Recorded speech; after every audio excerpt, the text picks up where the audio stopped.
Comment trouver les meilleures armes de TOTK grâce aux soldats sombres des profondeurs?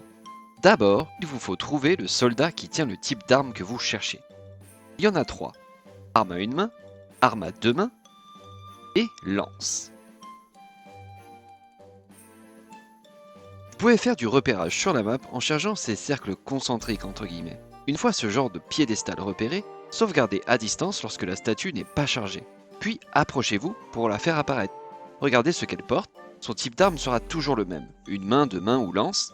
Mais le modèle peut changer. Arme de soldat, de voyageur, arme royale, etc. Si le modèle ne vous convient pas, chargez votre save et refaites apparaître la statue pour voir ce qu'elle porte cette nouvelle fois. Si au bout de 3-4 essais cela ne change pas, c'est peut-être que vous avez déjà chargé cette statue en passant par là par le passé et que son drop est donc figé. Vous pouvez checker si vous êtes déjà passé par là en utilisant la fonction empreinte de la tablette Pruha.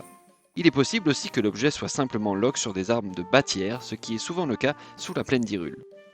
Si vous êtes dans le cas d'une arme figée par un passage précédent, pas de panique, prenez l'arme, jetez-la où vous voulez, notez l'emplacement et revenez après la prochaine lune de sang pour avoir un nouveau loot. Pour avoir une arme en particulier, il y a deux méthodes possibles. Dans la dernière vidéo, nous avions parlé du système d'XP caché et en quoi il influait sur notre partie. Eh bien, celui-ci agit également sur le niveau des armes qui peuvent apparaître dans les mains de ces soldats.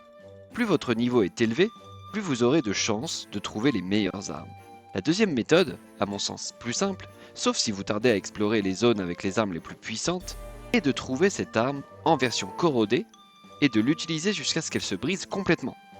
Voici où se trouvent les armes de type arme royale, et voilà où se trouvent les armes de type garde royale. Sachez que vous pourrez trouver les armes Gerudo, Zora, Piaf et Goron respectivement sous chacune de leurs zones de surface. Notez que même si le soldat est éligible à vous fournir un certain type d'arme, il ne l'aura pas forcément durant ce cycle. Appliquez alors la méthode décrite plus tôt en prenant l'arme présente, puis attendez la prochaine lune de sang pour revenir. Une fois l'arme souhaitée trouvée, ce n'est pas fini, vous pouvez save devant, prendre l'arme et reset pour avoir le bonus que vous voulez. Durabilité, distance de lancer, attaque plus 10, vous choisissez.